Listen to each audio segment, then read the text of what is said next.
Welcome to Pennsylvania Newsmakers, and as always, thanks for watching. Well, the prospects and challenges of Pennsylvania cities is on the agenda for Pennsylvania Newsmakers, and then I will interview the Pennsylvania Credit Union's youth ambassador, all that following these words. This is Pennsylvania Newsmakers, a fast-paced, unrehearsed weekly discussion with and about the leaders who shape your world. And now, here's your host, Terry Madonna. Well, we hear an awful lot these days about Pittsburgh and Philadelphia.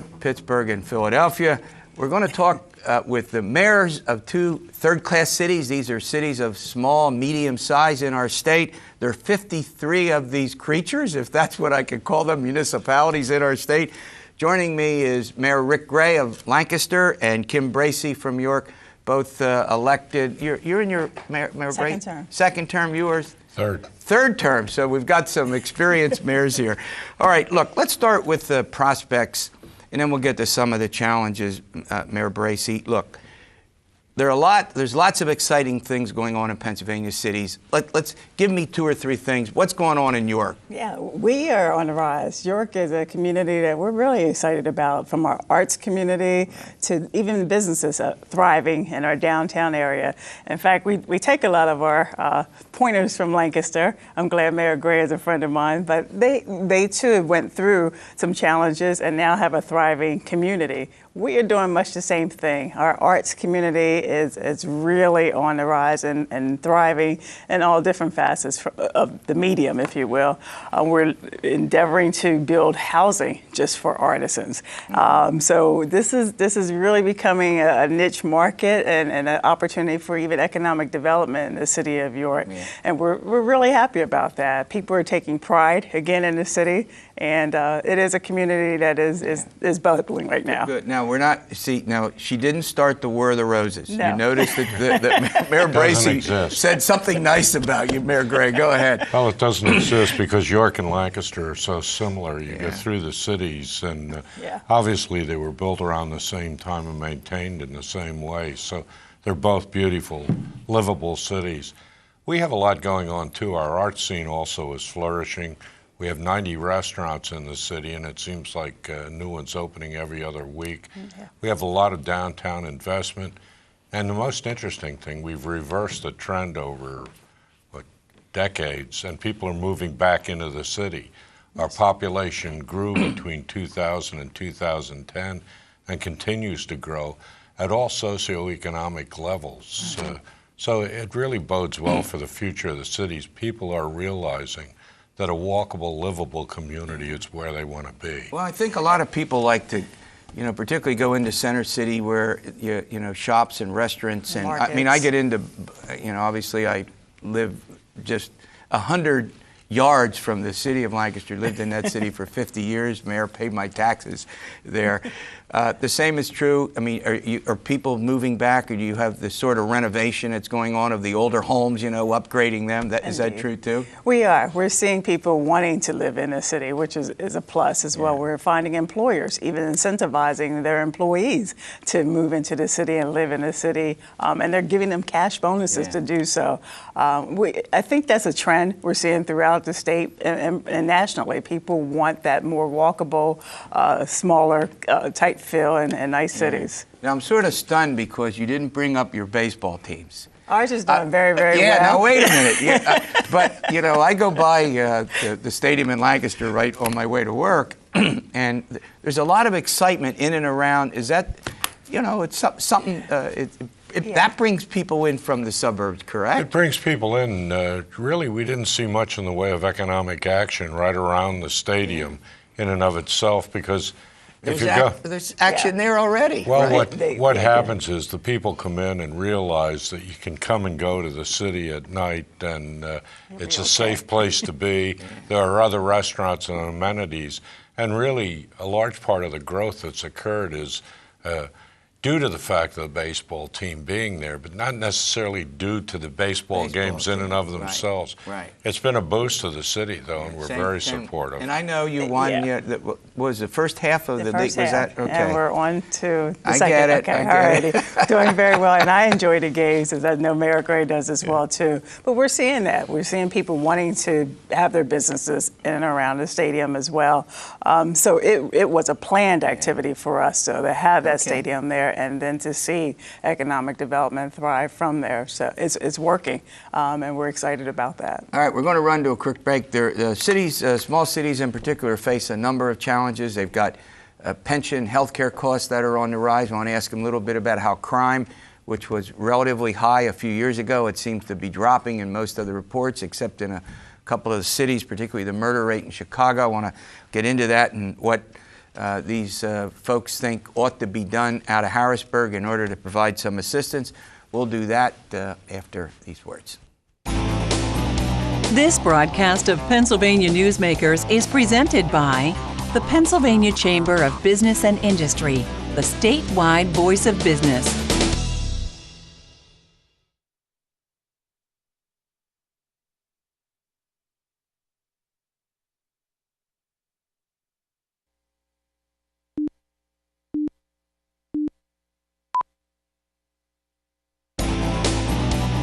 This broadcast of Pennsylvania Newsmakers is brought to you by the Pennsylvania Highway Information Association, the go-to source to learn about transportation projects and issues.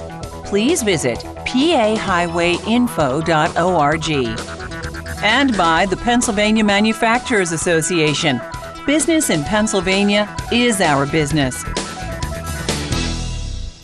Well, I'm chatting with Mayor Gray from Lancaster and Kim Bracey from York. We're talking about the prospects and challenges of Pennsylvania's small, medium-sized cities.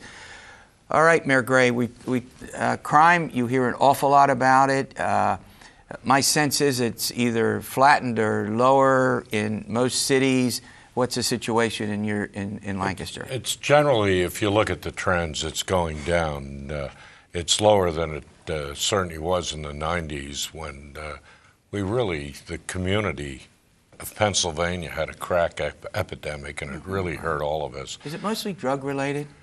Well, with homicides, we've had one homicide this year, and it was 7 months into the year only. It was a guy that got in a fight with somebody. He wasn't from Lancaster and went and got a gun from his girlfriend and shot the individual. Yeah. That said, there's too many illegal guns around yet, and we have to keep continually trying to get the guns out of hands of those who would use them illegally.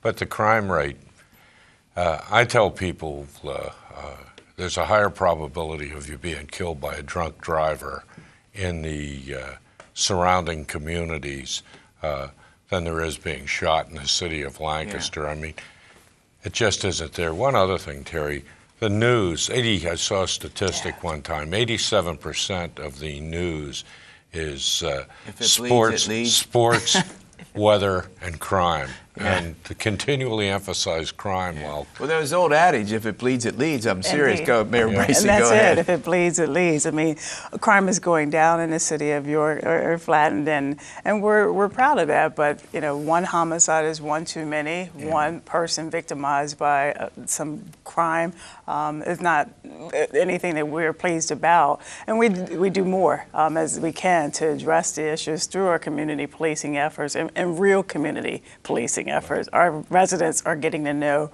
police officers on the force and engaging with them. And that's pretty important, isn't it? I think that's, to have police on bicycles and in communities so that the folks trust them, right? That's right. You'll see them, as we were talking about earlier, around our baseball games, our First Friday events. They're there engaging with residents, and then they're in the neighborhoods as well, getting to know folks through the neighborhood associations. But it is one of those perceptions that we're constantly battling all the time. All right. I want to turn to one of the important challenges that you all face have to do with budgets. And increasingly, what I read about are budgets that are literally consumed by pension and health care costs, which takes away virtually any flexibility that you have in spending and in trying to provide services. Is that accurate, Mayor Gray? Yes, we're very limited by what the state requires us to do and how they require those decisions to be made. Pensions is just one of many examples, but I'll give you an example with our legacy cost. We spend over $1 million a year on retired firefighters and retired police officers, $1 million each, for their health care. That continues to be a drain. Currently, we insure more retired firefighters than we do current firefighters. Those type of things are a problem. Your problem is not that you're required to do it, it's that you don't have the resources to do it, right? Well, not only that, the manner in which we're required to do things. With the pension, we have to provide a defined benefit pension, and we have to guarantee 7.5% a year increase. If our investments don't reach that, which during much of this century, it hasn't happened. Okay, they're in my ear. We're going to run to a break. I'll let Mayor Bracey, I'll let you finish your thought, and then we'll turn to Mayor Bracey. We'll be back with more pension talk after these words. Right. This broadcast of Pennsylvania Newsmakers is brought to you by Pennsylvania Credit Union Association. Pennsylvania Credit Unions, where people are worth more than money. To find a credit union that is right for you, check out ibelong.org. And by the Energy Association of Pennsylvania, Pennsylvania's energy information source.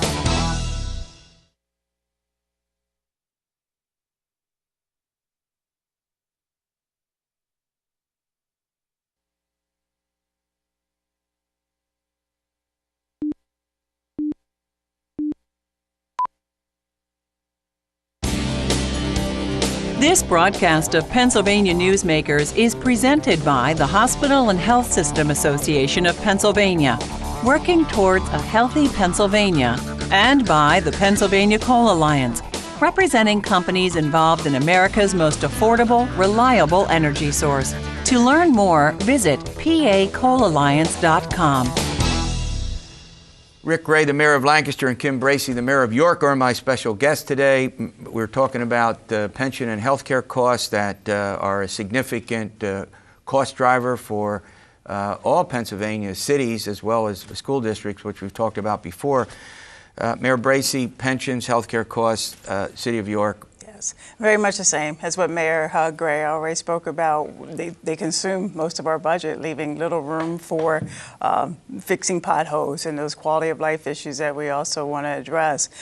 Mayor Gray and I happen to be members of the Pennsylvania Municipal League, and we're advocating hard with the state legislators to address those concerns and really help us at the city levels to fix the numbers, in fact, because if nothing gets done, I mean, I don't know where else we go as a city. We have all the positive things going on, but without some revenue to really help us address these issues and some of the structural challenges, we won't be able to be successful. The other thing that I hear an awful lot about is pensions, teachers' pension, state employees, almost very little about municipal pension. Yeah. Is that an oversight? Well, hoping not. Well, you know what I mean. The fact that there's not a lot of discussion about it. Well, that has been our primary focus. Mayor Bracey and myself are up in Harrisburg a couple of times a month saying, as you talk about reforming the state pensions, please do not forget that there's billions of dollars of unpayable pensions on the local level right now that also have to be addressed. So don't think by addressing just the state problems, you're addressing the public pension problems in Pennsylvania. You have to do both. You have to do the state and the municipalities if you want to talk about real pension reform. Right.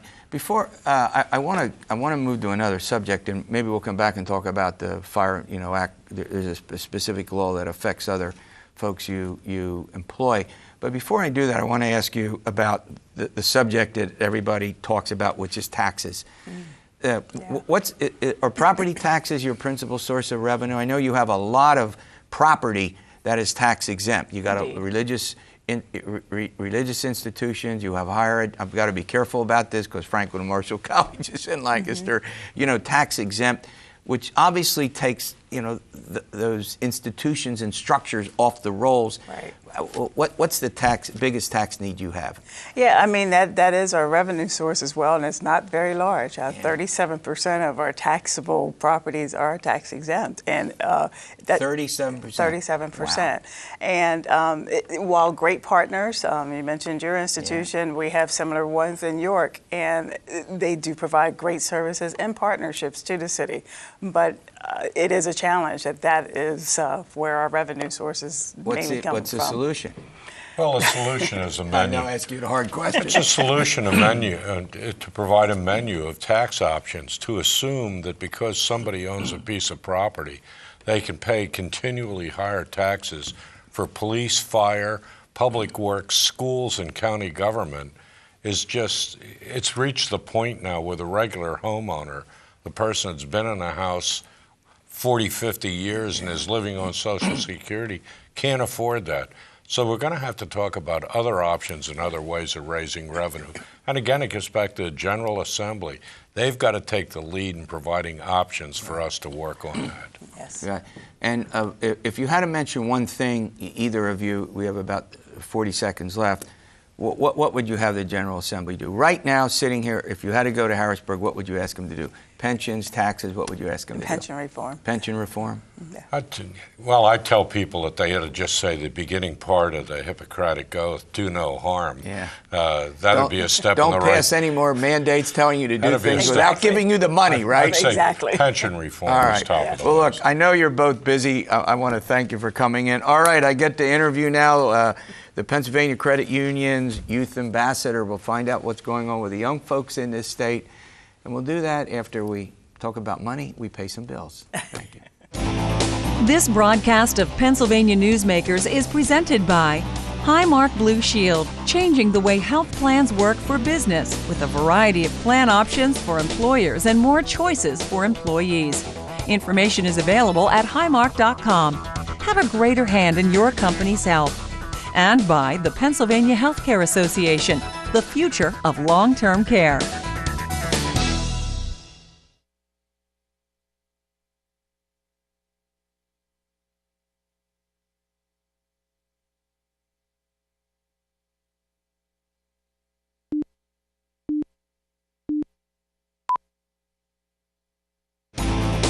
This broadcast of Pennsylvania Newsmakers is brought to you by the Pennsylvania Business Council and by the Pennsylvania Business Council Education Foundation.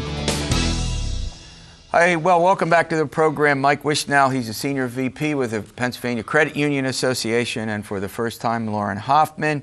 She is the 2014 Pennsylvania Credit Union Youth Ambassador. That's a lot to get out.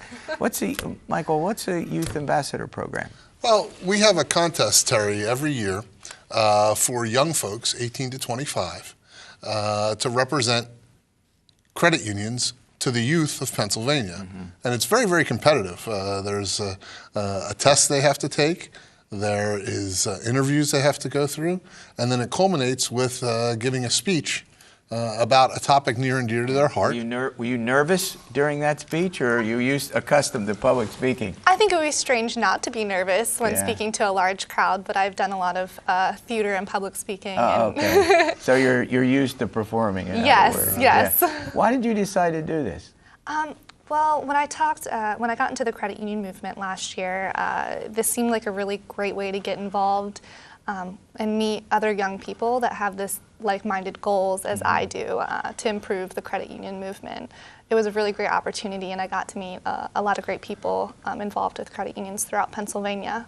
Yeah. Now, Michael, this goes to the heart of something, sort of the generic nature of what we do on this program, which is to try to provide people with information, with incentives to try to make sure that they're making, not so much wise investments, but that they're certain of their credit, that they're doing the right thing with their credit cards, that they're not getting themselves into debt.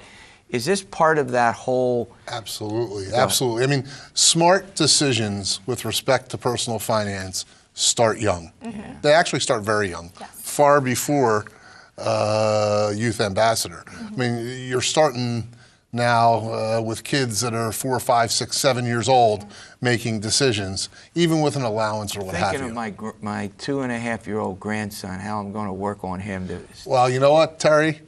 The Berenstein Bears' Trouble with Money. Is that right? You can read him that book before bed. I learned something. Yeah, it'll teach him the difference between wants and needs. Got that out there, all you people. Yeah, it's your first financial education lesson. But Lauren's role and all of us in the credit union movement are interested in engaging more young people when they're in their teens and 20s so that they can establish good habits and what have you. Did you do this in school, or is this something you picked up after school? Good spending habits? Yeah. No. Well, this sort of, I don't know.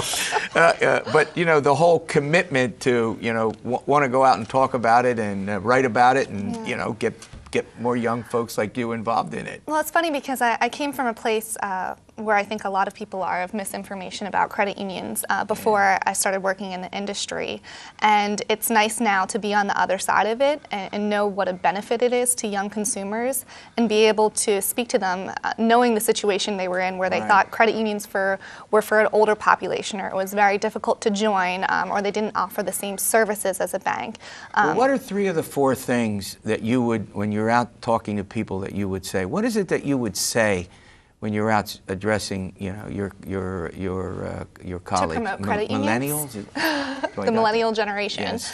I think I would say that credit unions offer all the same products and services as banks. We have convenience. I think that's a lot of misinformation that we don't have that, but I know that my credit union, we offer mobile deposit capture and a lot of great services that I think young consumers aren't aware of.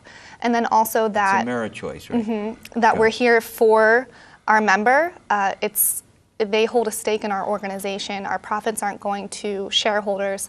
Our profits are going back to help our members. And I think that's a huge distinction from banks and how we can really help them. But you also get involved in things that the aspects like students with budgeting and credit. And one of the things I'm always struck with at the beginning of semesters in many schools when I go out to give talks, there are lines of tables with people setting in, get this credit card, get that credit card. And it must be bewildering. So your point would be, if you're aware of this and you know what to ask before you take 5 credit cards and get someone gets themselves. Yeah, if you know the smart way to build your credit, you're not going to open 5 credit cards with 20% interest rates in your first year of college. Yeah, that's something we've been talking on this program for a long time. Regardless of what your financial institution is, there's still some common sense things that people need to learn. Absolutely. And, to speak to the younger generation, it's great to have somebody like Lauren who's able to speak to her peers in a way that they're going to receive that message. I love these 2 things here that I am absolutely clueless about. Dollar Dog Kids Club and My Choice Teen Club. My credit union, Americhoice Federal Credit Union, those are clubs that we've established for certain age groups of our members to help them learn how to save and start those great budgeting habits early. So I think up until 12 years old, they're part of Dollar Dog Kids Club. They get a piggy bank when they open. They get a newsletter. I love that. Hey, thanks for coming on. I appreciate it, and good luck this year. All right, we'll see you next week for another edition of Pennsylvania Newsmakers, and as always, stay well.